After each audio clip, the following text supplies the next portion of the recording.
अभी पिछले वीडियो में हम कालिदास के गीति काव्यों के बारे में पढ़ रहे थे।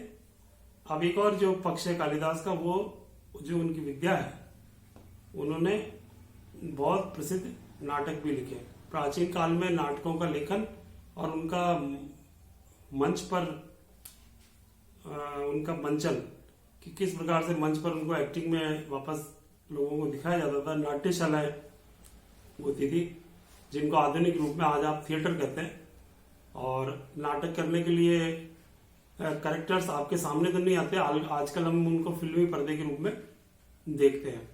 तो कुछ इसी तरह के थिएटर प्राचीन काल में बने हुए थे और संस्कृत के इन महान नाटकों का मंचन होता था। तो जो उसका सबसे प्रसिद्ध नाटक है वो है अभिज्ञान शकुंतलम, और इसमें आप नाम से ही लगा सकते हैं कि दुष्यंत और शकुंतला के प्रेम का, उनका विवाह और कर्ण के आश्रम से शकुंतला की विदाई, शकुंतला का त्याग और शकुंतला का वियोग, इस ग्रंथ में इसका बड़ा सुंदर विवरण है। इसकी तुलना शेक्सपियर के उच्च कोटि के सुखांत नाटकों से की जाती है। सुखांत मतलब जिनके अंत सुखद होते हैं। नाटक दो तरह के होते हैं, ट्रेजिक और सुखांत और दुखांत। जो जिनका अंत दुख में होता है, जिसको देखकर आप उदास हो जाए, आपको लगे कि ये कहानी उदास करने वाली थी, तो वो दुखांत है, उसका अंत दुखद है। दोनों तरह से नाटकों में एंड दिखाया जाता है। और सुखांत ये है कि पूरा घटना चक्र आपने देखा और उसके बाद उसका अंत सुख में हो गया, यानी जिस चीज की अप्राप्ति थी वो उसको मिल गई। तो ये संयोग और वियोग जो दिखाया गया है कालिदास के नाटकों में, वो ज्यादातर सुखांती है, उसमें दुखांत नहीं है। शेक्सपियर के तो दोनों तरह के नाटक है, उसके दुखांत जो है नाटक है वो ज्यादा फेमस हुए। तो इसका चरित्र चित्रण, दुष्यंत का वार्तालाप, विरह और वियोग के दृश्य बहुत ही चित्ताकर्षक है। कहा जाता है कि जिस व्यक्ति ने इस ग्रंथ को नहीं पढ़ा उसने कुछ भी नहीं पढ़ा। तो अभिज्ञान शकुंतलम जो है कालिदास का बहुत ही फेमस नाटक है। और आज ये जो संस्कृत भाषा जिन्होंने ली है यूनिवर्सिटी में ऑप्शनल सब्जेक्ट के रूप में, उन विद्यार्थियों को अभिज्ञान शकुंतलम कॉलेजों में अभी भी पढ़ाया जा रहा है। तो इससे आप इसका महत्व समझ सकते हैं। जो दूसरा जो नाटक था वो है रघुवंश। इसमें 19 सर्ग है तथा सूर्यवंशी राजा दिलीप, रघु, अज,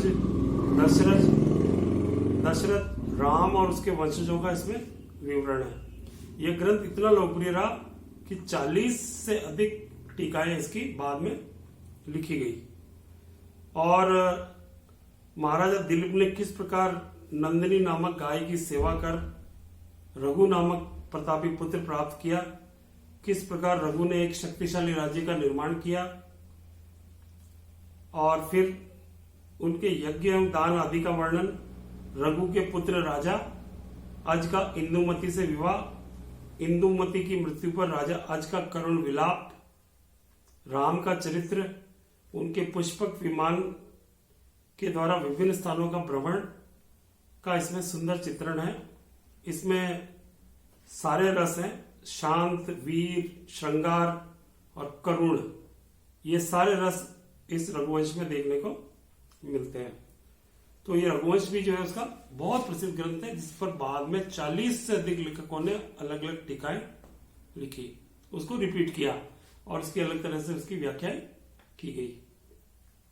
तो एक और नाटक जो है वो बड़ा महत्वपूर्ण है, विक्रम और उर्वशी है कालिदास का। तो आप इसको संधि विच्छेद करें तो विक्रम और उर्वशी की कहानी इसमें है।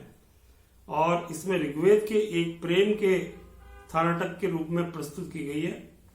पुरुषवा का अप्सरा उर्वशी से प्रेम हो जाना और उसके प्रेम का मार्मिक चित्रण इस विक्रम और उर्वशी नाटक में देखने को मिलता है।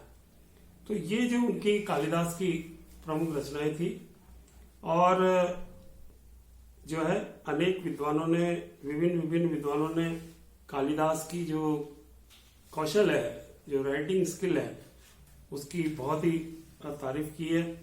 सौंदर्य के रूप में, चरित्र चित्रण के रूप में, भाव व्यंजना, किस प्रकार से जो क्या भाव आ रहे हैं चरित्रों में, उसका उल्लेख, और कवि की दृष्टि में नारी के प्रति उसका कितना सम्मान है, वो तत्कालीन संस्कृति को भी रिफ्लेक्ट करता है कालिदास की रचनाओं में।